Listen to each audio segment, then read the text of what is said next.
Događaje iz marta 2004. godine promenili su sve u životima kosmetskih Srba.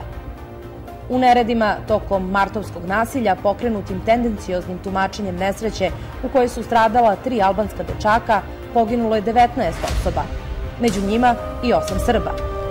Povređeno je više od 900 ljudi, među kojima su bili i pripadnici srpske nacionalnosti, ali i na desetine pripadnika međunarodnih snaga koji su se sukobili sa Albancima.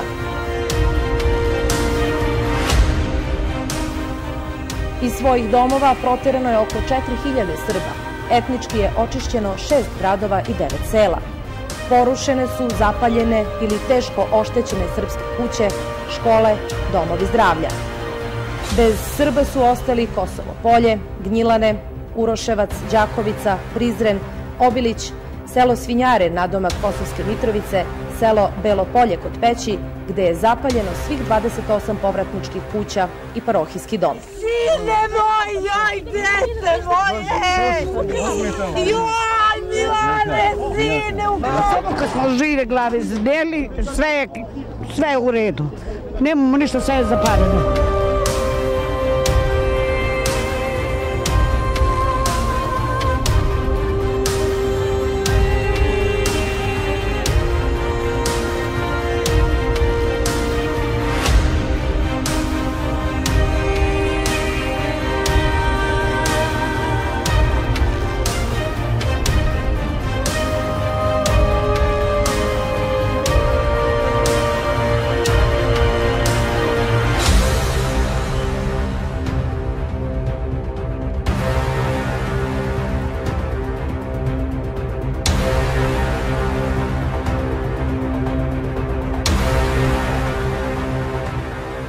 Posebna meta Albanaca bili su duhovno nasleđe i graditeljska baština srpskog naroda. Za samo 48 sati porušeno je i spaljeno više od 35 pravoslavnih crkava i manastira.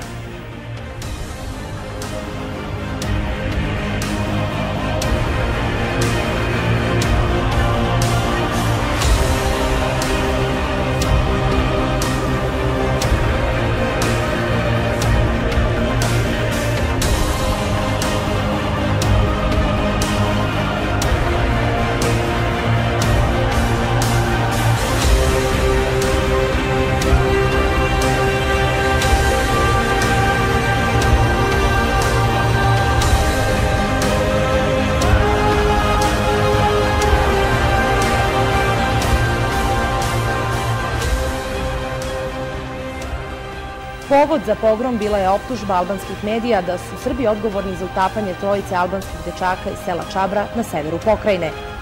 Istraga i izveštaj UMNIK policiji utvrdili su da su citirane optužbe lažne, a predstavnici međunarodne zajednice ocenili su tada da je etnički motivisano nasilje nad Srbima na Kosovu i Metohiji bilo planirano i dobro orkestrirano. Srpske porodice koje su uspele da izbegnu najgore, spas su potražile u kasarnama međunarodne vojske. Najveći broj utočište je pronašao u bezbednijim srpskim sredinama, a mnogi i u unutrašnjosti Srbije. Od tada do danas malo se ko vratio na svoja ognjišta, a većina žrtava martovskog nasilja i dalje je u kolektivnim centrima, kontejnerskim naseljima ili u tuđim domovima.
Profesor Aleksej Lidov iz Rusije, koji je uz kolege iz drugih zemalja bio član tima UNESCO, posle martovskog pogroma 2004. godine obišao je Kosovo i Metohiju i tadašnje stanje opisao kao kulturni genocid.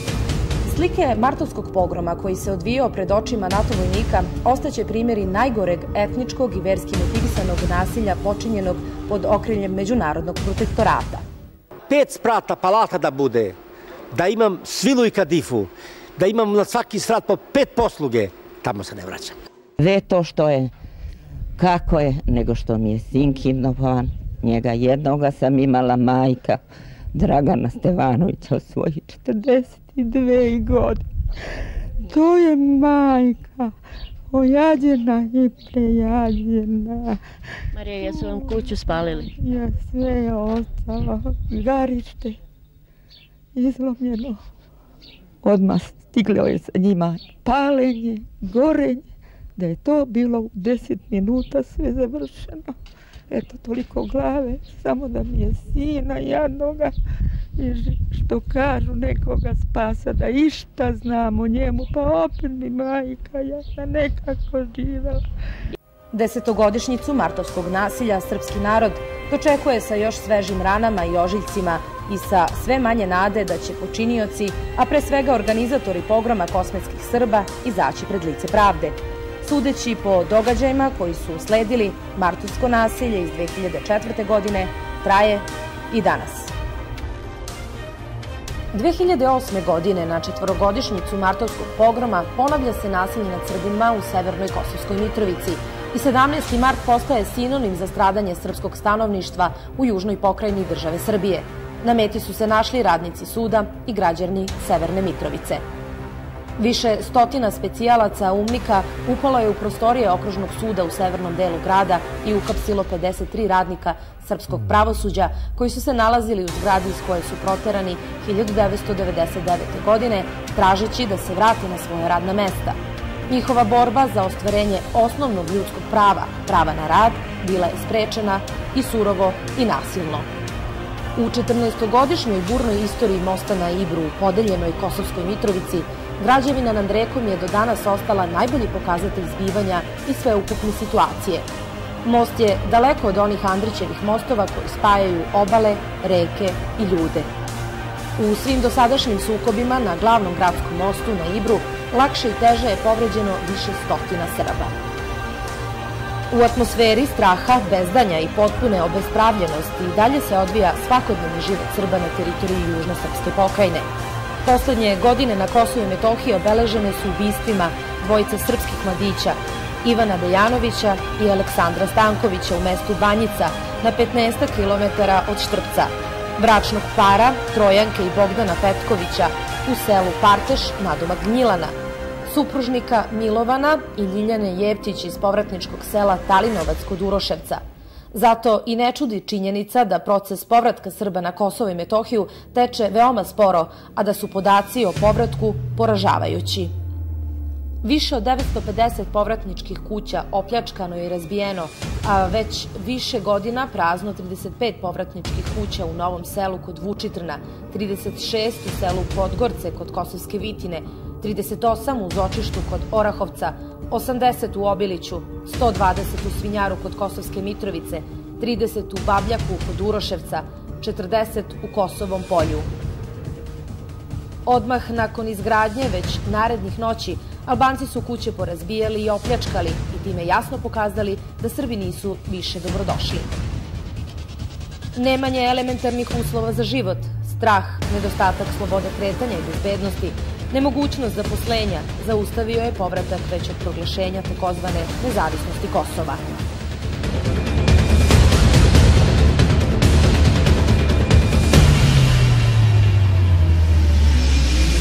Prema podacima Kancelarije za Kosovo i Metohiju, od 2008. godine do danas desilo se preko 1000 napada na Srbe. Na srpsko stanovništvo je godišnje prosečno vršeno preko 200 napada, po jedan na svaka 2 do 3 dana. Više od 50 puta protiv njih je upotrebljeno vatreno oružje, bačene su ručne bombe i molotovljevi kokteli, oskrnavljeno je i uništeno na stotine srpskih grobalja i nadgrobnih spomenika. Na meti Albanaca bili su i kulturno-istorijski objekti. Više od 100 srpskih kuća je kamenovano i opljačkano. Na srpsku imovinu podmetani su požari. Zapaljeno je oko 20 šuma u vlasništvu Srba i niko ne zna tačan broj ukradene stoke, automobila i poljoprivrednih mašina.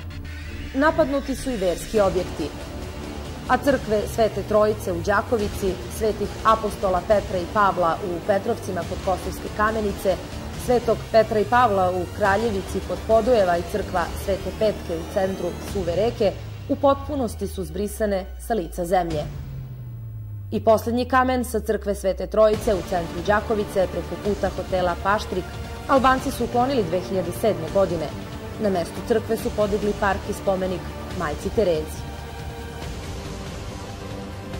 Nenajavljeno, bez dozvole i znanja međunarodne zajednice, pripadnici specijalne jedinice ROS u jula 2011. godine upadaju na sever Kosmeta u nameri da zauzmu administrativne prelaze Brnjak i Jarinje. Ovog puta nasilje nad Srbima direktno sprovode institucije samoproklamovane države Kosovo. Godinu dana Srbi sa severa na barikadama brane svoje pravo da žive u državi Srbiji. Na takozvanom nezavisnom Kosovu za Srbe nema evropskih standarda, a privatizacija je sprovođena i sprovodi se isključivo u korist Albanaca, dok 40.000 srpskih zahteva za povraćaj imovine i naknadu štete uzalud čeka na odgovor. Sazdana na obespravljenosti Srba, na etnički motivisanim ubistvima, čiji počinioci ni danas nemaju ime i prezime, na skrnavljenju srpskih pravoslavnih svetinja, na prekrajanju istorije, ta i takva lažna tvorevina nije i nikada neće biti država, kaže se u saopštenju Kancelarije Vlade Srbije za Kosovo i Metohiju. Država Srbija i Vlada Republike Srbije poslednjih meseci dala sve od sebe da se stvore uslovi za miran i bezbedan život Srba i Albanaca na Kosovu i Metohiji. Međutim, dok se ne uspostave istovetni kriterijumi za sve žitelje Kosmeta, dok se svi zločinci bez obzira na veru i naciju ne pronađu i ne privedu pravdi, ne može se izgraditi međusobno pomirenje i poverenje, zaključuje se u saopštenju. Kancelarija za Kosovo i Metohiju navodi da se od 1999. godine do danas na Kosovo i Metohiji vratilo oko 22.000 Srba, ali je od tog broja ostalo svega 4.000. Ostali su napustili Kosovo zbog nasilja i nemogućnosti da tu nastave sa svojim životom.